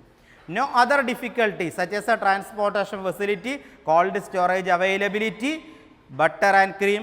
നമുക്ക് പറയേണ്ട കാര്യം എന്താ? പലപ്പോഴും ഈ സൊസൈറ്റികൾക്ക് ഉണ്ടാകുന്ന ഏറ്റവും വലിയ പ്രത്യേകത ഒന്ന് ട്രാൻസ്പോർട്ടേഷനിൽ വേണ്ടി വരുന്ന കോസ്റ്റ്. അങ്ങനെ ട്രാൻസ്പോർട്ടേഷൻ്റെ കോസ്റ്റ് കൂടിക്കഴിഞ്ഞാൽ ഓട്ടോമാറ്റിക്കായിട്ട് ഉൽപ്പന്നങ്ങളുടെ കോസ്റ്റ് കൂടും. ഉൽപ്പന്നങ്ങളുടെ കോസ്റ്റ് കൂടുമ്പോൾ മാർക്കറ്റിംഗ് ഡിഫിക്കൽട്ടീസ് ഉണ്ടാകും. അപ്പോൾ അതില്ലാതിരിക്കാൻ നല്ല മാർക്കറ്റിംഗ് ഫെസിലിറ്റീസ് അവരുണ്ടാക്കിയിരുന്നു, നല്ല ട്രാൻസ്പോർട്ടേഷൻ ഫെസിലിറ്റീസ് ഉണ്ടായിരിക്കുന്നു.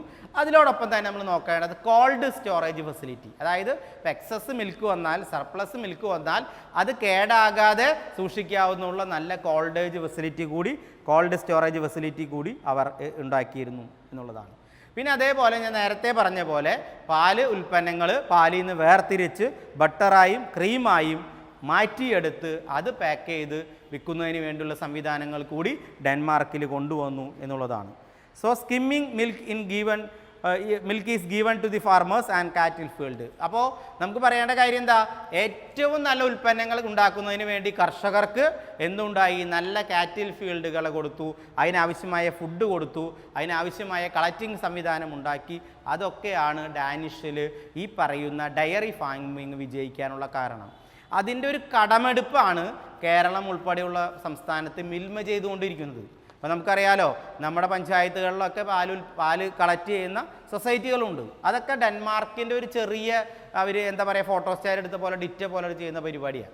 എന്ന് വെച്ച് കഴിഞ്ഞാൽ ദിവസം ആ ഏരിയയിലുള്ള അല്ലെങ്കിൽ ആ വില്ലേജിലുള്ള പാല് മുഴുവൻ കളക്ട് ചെയ്യുക, അതതിന് ശേഷം മിൽമ കളക്ട് ചെയ്യുന്നു, അവർ പാസ്ചറൈസേഷൻ നടത്തുന്നു, ഫാറ്റ് കണ്ടൻറ്റ് നീക്കി അവർ പാക്കറ്റ് പാലായും മറ്റു ഉൽപ്പന്നങ്ങൾ ഐസ്ക്രീം ആകാം ബട്ടറാകാം അങ്ങനെ മാറ്റിയെടുക്കുന്നു. അപ്പോൾ അതിൻ്റെ ആരംഭം എന്ന് പറയുന്നത് ഞാൻ ഈ പറഞ്ഞ ഡെൻമാർക്കിൽ നിന്നാണ്. അതുകൊണ്ടാണ് ലോകത്തിന് തന്നെ യൂറോപ്പിൻ്റെ എന്ത് പറയുന്നത് milk farm of the Europe എന്നാണ് ഡെൻമാർക്ക് അറിയപ്പെടുന്നത്. അപ്പോൾ പരീക്ഷയ്ക്ക് നമുക്ക് ചോദിക്കാൻ പറ്റുന്നൊരു ക്വസ്റ്റ്യനാണ് മിൽക്ക് ഫാം ഓഫ് യൂറോപ്പ് എന്ന് പറഞ്ഞാൽ ഡെൻമാർക്ക് എന്നാണ്.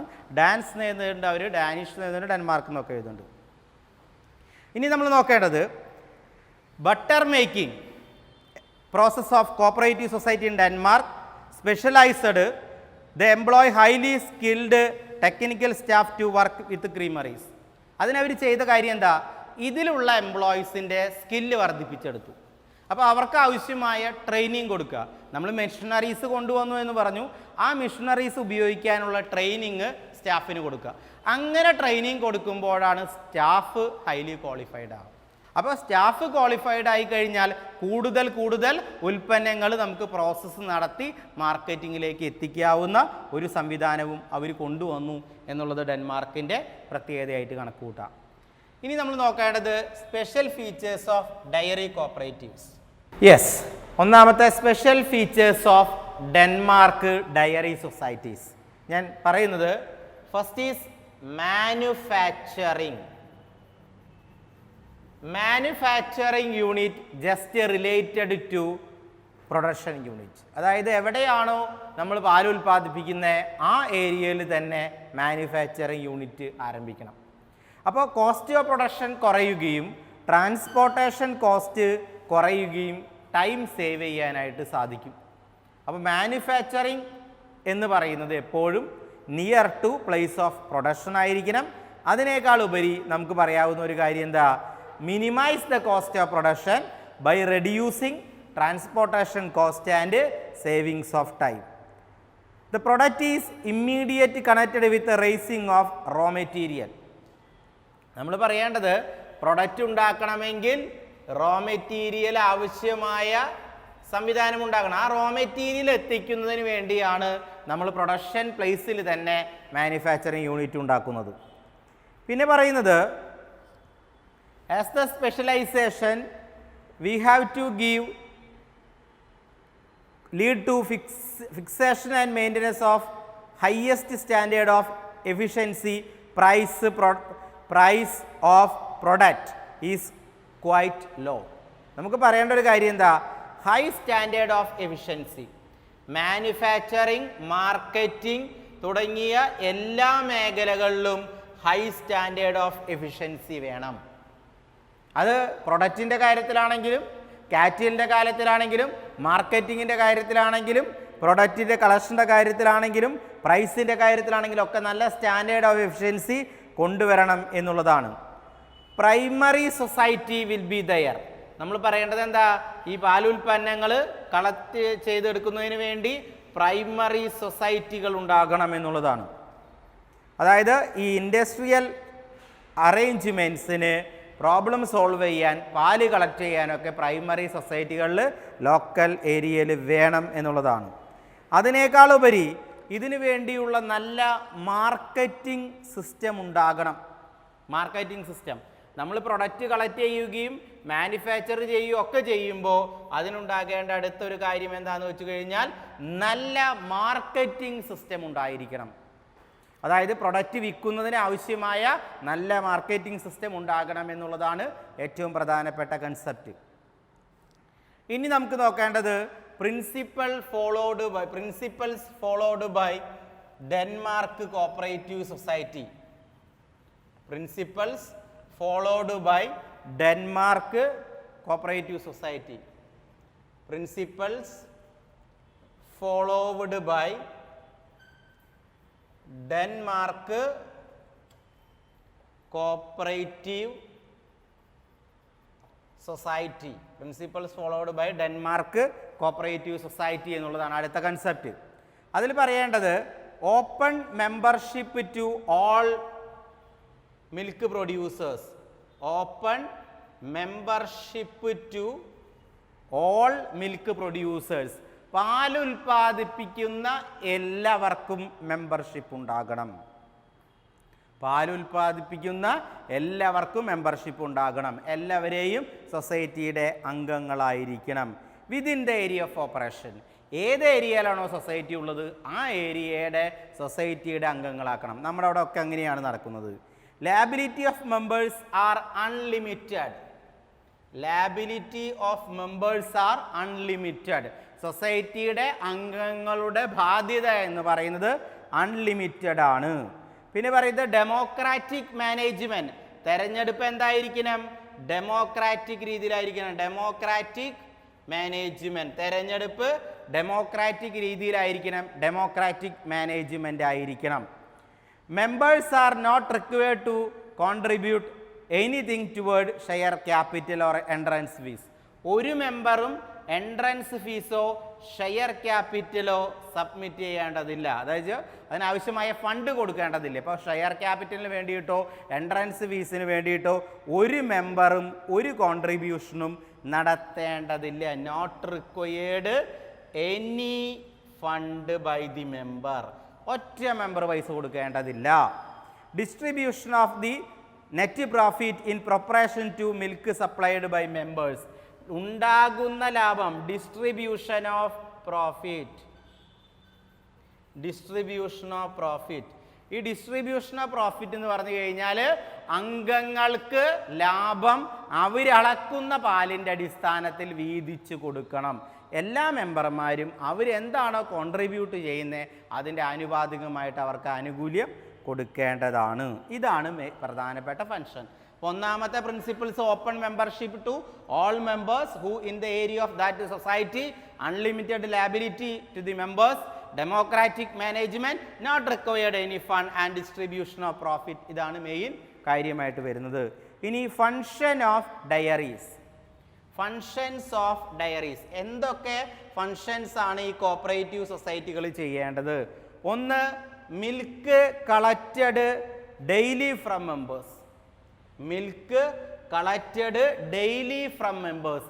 എല്ലാ അംഗങ്ങളിൽ നിന്നും ഡെയിലി അവരുൽപാദിപ്പിക്കുന്ന പാല് കളക്ട് ചെയ്യേണ്ടതാകുന്നു. പിന്നെ പറയേണ്ടത് എന്താ? Paid according to the fat content, weight and the hygiene standard of milk.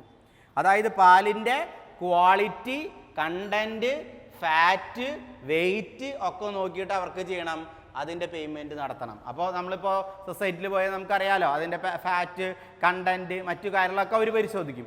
അത് പരിശോധിച്ചതിന് ശേഷമായിരിക്കണം അവർക്ക് എന്ത് കൊടുക്കേണ്ടത്? അതിനാവശ്യമായ പൈസ അവർക്ക് പ്രോപ്പറായിട്ട് കൊടുക്കേണ്ടത്. പിന്നെ പറയേണ്ടത് after testing the milk the pasteurisation നടപ്പാക്കുന്നത് എങ്ങനെയാണ്? ആദ്യം മിൽക്ക് കളക്ട് ചെയ്ത് അത് ടെസ്റ്റിംഗ് നടത്തിയതിന് ശേഷമായിരിക്കണം പാസ്ചറൈസേഷൻ നടത്തി ഫാറ്റ് കണ്ടന്റ് മാറ്റി പാല് വിൽക്കേണ്ടത്. അതേപോലെ പറയേണ്ടത് cream is separated from the milk. Cream എന്ത് ചെയ്യണം? മിൽക്കിൽ നിന്ന് സെപ്പറേറ്റ് ചെയ്യണം. കാരണം ബട്ടർ ഉൾപ്പെടെയുള്ള കാര്യങ്ങൾ ഉണ്ടാക്കുന്നതിന് വേണ്ടി ക്രീം സെപ്പറേറ്റ് ചെയ്യണം. പിന്നെ പറയുന്നത് എന്താ? Skimmed milk is given to farmers to be used on cattle field.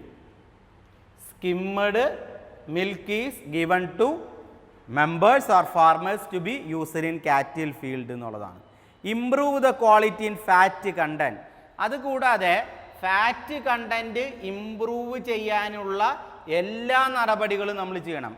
Improve the quality in fat content of the milk, technical assistance and provided by the society. അതായത് പാലിൻ്റെ ഫാറ്റ് കൂട്ടാനുള്ള നല്ല കാറ്റിൽ ഫീൽഡിനെ സംഘടിപ്പിച്ച് കൊടുക്കണം. അതിനേക്കാൾ ഉപരി അതിനോടനുബന്ധിച്ചായിട്ട് പറയേണ്ട ഒരു കാര്യം എന്താ? അവർക്ക് ആവശ്യമുള്ള ടെക്നിക്കൽ അഡ്വൈസ് നൽകണം, നല്ല ഫുഡ് സംവിധാനം ചെയ്യേണ്ടത്. ഇതൊക്കെ സൊസൈറ്റിയുടെ ലക്ഷ്യങ്ങളിൽ പെടും എന്നുള്ളതാണ്. ഏഴാമത്തെ, improper feeding of cattle feed and adulteration of milk are punished with heavy fine. എന്തെങ്കിലും കാരണവശാൽ ഇംപ്രോപ്പറായിട്ട് കാറ്റിൽ ഫീൽഡിന് ഇംപ്രോപ്പറായിട്ട് ഫുഡ് കൊടുക്കാതിരിക്കുക, അതേപോലെ പാലിൽ മായം ചേർക്കുക, ഇങ്ങനെയുള്ള നടപടികളൊക്കെ വരുമ്പോൾ കർശനമായ നടപടി നമ്മൾ എടുക്കേണ്ടതായിരുന്നു. അതാണ് എന്ത് ചെയ്യേണ്ടത്? അതിന് ഫൈൻ ഈടാക്കണം. അതായത് പ്രോപ്പറായിട്ട് സൊസൈറ്റി പറയുന്ന അടിസ്ഥാനത്തിലല്ല പ്രവർത്തിക്കുന്നതെങ്കിൽ അവർക്കെതിരെ ഫൈൻ ഈടാക്കണം എന്നുള്ളതാണ്. പിന്നെ പറയേണ്ടത്, എന്തെങ്കിലും കാരണവശാൽ ഇങ്ങനെയുള്ള ഡിഫോൾട്ട് തുടരുക, സൊസൈറ്റി പറയുന്ന നിയന്ത്രണങ്ങൾക്ക് അടിസ്ഥാനത്തിലല്ലാതെ ഡിഫോൾട്ട് വരുത്തുന്നവരുടെ സൊസൈറ്റിയുടെ പ്രാഥമിക അംഗത്തിൽ നിന്നും കട്ട് ചെയ്യണം, മെമ്പർഷിപ്പിൽ നിന്ന്. അതായത് പാലിൽ മായം ചേർക്കുന്നു, നല്ല കാറ്റിൽ ഫീൽഡിനെ വളർത്തുന്നില്ല, കാറ്റിൽ ഫീൽഡിന് നല്ല ഫുഡ് കൊടുക്കുന്നില്ല, പാലിൻ്റെ കണ്ടൻറ്റ് കൂടുന്നില്ല, അങ്ങനെയൊക്കെ ആണെങ്കിൽ തുടർച്ചയായിട്ട് ഡിഫോൾട്ട് വരുന്നവരെ സംഘത്തിൻ്റെ മെമ്പർഷിപ്പിൽ നിന്നും കട്ട് ചെയ്യണം എന്നുള്ളതാണ് ഏറ്റവും വലിയ പ്രത്യേകത. ഇത്രയും കാര്യങ്ങളാണ് അതിൻ്റെ ഭാഗമായിട്ട് വരുന്നത്. ഇനി to summarize the chief function of dairy society of Denmark. Denmark dairy സൊസൈറ്റിയുടെ ചീഫ് ഫങ്ഷൻസ് ഒക്കെ എന്താണ്? To process milk supplied by members നൽകുന്ന മിൽക്ക് പ്രോപ്പറായിട്ട് എന്ത് ചെയ്യുക? പ്രോസസ്സ് നടത്തുക. To provide fund for the investment to മെമ്പേഴ്സിന് ഈ പറയുന്ന എന്താ പറയുക, മിൽക്ക് ഉൽപ്പാദനം മറ്റു കാര്യങ്ങൾക്കൊക്കെ ആവശ്യമായ ഫണ്ട് കൊടുക്കുക. To give advice on cattle field regarding feeding and breeding. നമുക്ക് പറയേണ്ടത് എന്താ? കാറ്റിൽ ഫീൽഡിൻ്റെ എന്താ പറയുക ഭാഗവുമായി ബന്ധപ്പെട്ട ബ്രീഡിങ്, ഫീഡിങ് ഉൾപ്പെടെയുള്ള കാര്യങ്ങൾക്ക് ആവശ്യമായ അഡ്വൈസ് നൽകേണ്ടത് അവരുടെ ഉത്തരവാദിത്തമാണ്. To provide medical and technical knowledge to members in relation to cattle rearing. നമ്മൾ പറയേണ്ട കാര്യം എന്താ? കാറ്റിലുമായി ബന്ധപ്പെട്ട് മെമ്പേഴ്സിന് പ്രോപ്പറായിട്ട് മെഡിക്കലായും ടെക്നിക്കലായും ആവശ്യമായ സപ്പോർട്ട് നൽകണം. എന്ന് വെച്ചാൽ വെറ്റിനറി സർവീസ് ഉൾപ്പെടെയുള്ള സംവിധാനങ്ങൾ ചെയ്യണം. To set up creameries in central places within the area of operation of each dairy. ഓരോ ഡയറിയുടെയും പ്രദേശങ്ങളുടെ സെൻട്രൽ പ്ലേസ് കണ്ടെത്തി അവിടെ യൂണിറ്റുകൾ സ്ഥാപിച്ച് നമ്മൾ പാല് കണ്ടെത്തി ആ പാലിനെ പ്രോപ്പറായിട്ട് പ്രോസസ്സ് നടത്തി അതിനാവശ്യമായ ബട്ടറും ക്രീമും ഒക്കെ കളക്ട് ചെയ്ത് വേർതിരിച്ചെടുത്ത് വിൽക്കുന്നതിനുള്ള സംവിധാനങ്ങൾ ചെയ്യണം. Sold the goods produced by the dairies under the brand of Lur brand. അതാണ് ഏറ്റവും പ്രധാനപ്പെട്ട കാര്യം. ഡെൻമാർക്ക് കോപ്പറേറ്റീവ് സൊസൈറ്റിയുടെ ഈ മിൽക്ക് ഉൽപ്പന്നങ്ങൾ, ബട്ടർ ഉൾപ്പെടെയുള്ളതിന് അവർ വിളിക്കുന്ന പേര് ലർ ബ്രാൻഡ് എന്നാണ്. അപ്പോൾ ഏതിൻ്റെയാണ് ലർ ബ്രാൻഡ് എന്ന് ചോദിച്ചു കഴിഞ്ഞാൽ നമുക്ക് നിസ്സംശയം പറയാനായിട്ട് സാധിക്കും, ലർ ബ്രാൻഡ് എന്ന് പറയുന്നത് ഈ പറയുന്ന ഡെൻമാർക്ക് കോപ്പറേറ്റീവ് സൊസൈറ്റി ഉൽപ്പാദിപ്പിക്കുന്ന ആ പ്രൊഡക്റ്റുകളെ പൊതുവായിട്ട് നമ്മൾ വിളിക്കുന്ന പേരാണ് Lur brand. It is a trade mark accepted by national federation of Danish creameries. അതായത് ഡാനിഷ് ക്രീമറീസിൻ്റെ നാഷണൽ ഫെഡറേഷൻ തെരഞ്ഞെടുത്ത അവരുടെ പ്രൊഡക്റ്റിൻ്റെ പേരാണ് ലർ ബ്രാൻഡ് എന്നുള്ളത്. അപ്പോൾ പരീക്ഷയ്ക്ക് അത് ചോദിക്കാം. And also to inform standard quality the butter produced by Denmark society ഉൽപ്പാദിപ്പിക്കുന്ന ആ പ്രൊഡക്റ്റിൻ്റെ യഥാർത്ഥ നെയിം എന്ന് പറയുന്നത് ലർ ബ്രാൻഡ് ആണ്. ആ ലർ ബ്രാൻഡിൻ്റെ മീനിങ് തന്നെ ക്വാളിറ്റി എന്നുള്ള മീനിങ്ങിൻ്റെ അടിസ്ഥാനത്തിലാണ് ലർ ബ്രാൻഡ് അവർ എടുത്തിരിക്കുന്നത്. The export and foreign market dealings the dairy pallet deal by national federation or national dairy association. അപ്പോൾ ഡെൻമാർക്കിലെ എല്ലാ പാലുൽപാദനങ്ങളുടെയും എക്സ്പോർട്ടും ഫോറിൻ എക്സ്ചേഞ്ചും അതിൻ്റെ കാര്യങ്ങളൊക്കെ ചെയ്യുന്നത് ഏതാണ്? നാഷണൽ ഫെഡറേഷനോ അല്ലെങ്കിൽ നാഷണൽ ഡയറി അസോസിയേഷനോ ആയിരിക്കും. Lur brand uniformity in quality and quantity of butter and butter products. അതായത് ഈ ബട്ടറിൻ്റെയും ബട്ടർ പ്രൊഡക്ട്സിൻ്റെയും ക്വാളിറ്റിയും മറ്റുള്ള കാര്യങ്ങളൊക്കെ എടുത്തു പറയുന്ന ടോപ്പിക്കാണ് ഇത് ലർ ബ്രാൻഡ് എന്നുള്ളത്. Brand name easily sold England and Germany. Lur brand എന്ന് പറയുന്നത് ജർമ്മനി അതേമാതിരി ഇംഗ്ലണ്ട് ഉൾപ്പെടെയുള്ള രാജ്യങ്ങൾക്ക് ഏറ്റവും പ്രധാനപ്പെട്ട ഒരു കൺസെപ്റ്റാണ്. And scientific packing by national federation. അതിനാവശ്യമായ സയൻറ്റിഫിക് പാക്കിംഗ്, അതായത് നമ്മൾ പറയുന്ന കേടാകാതെ സൂക്ഷിക്കുന്ന ഒരു സയൻറ്റിഫിക് പാക്കിംഗ് മെത്തേഡാണ് നാഷണൽ ഫെഡറേഷൻ എടുത്തിട്ടുള്ളത് എന്നുള്ളത് വളരെ ഇമ്പോർട്ടൻ്റ് ആയ ഒരു കാര്യമായിട്ട് കണക്ക് കൂട്ടാം. Okay. Fiveco Academy, first floor, PV Complex, Civil Line Road, West Fort, Thrissur. Phone 9946 99460 9946 99461.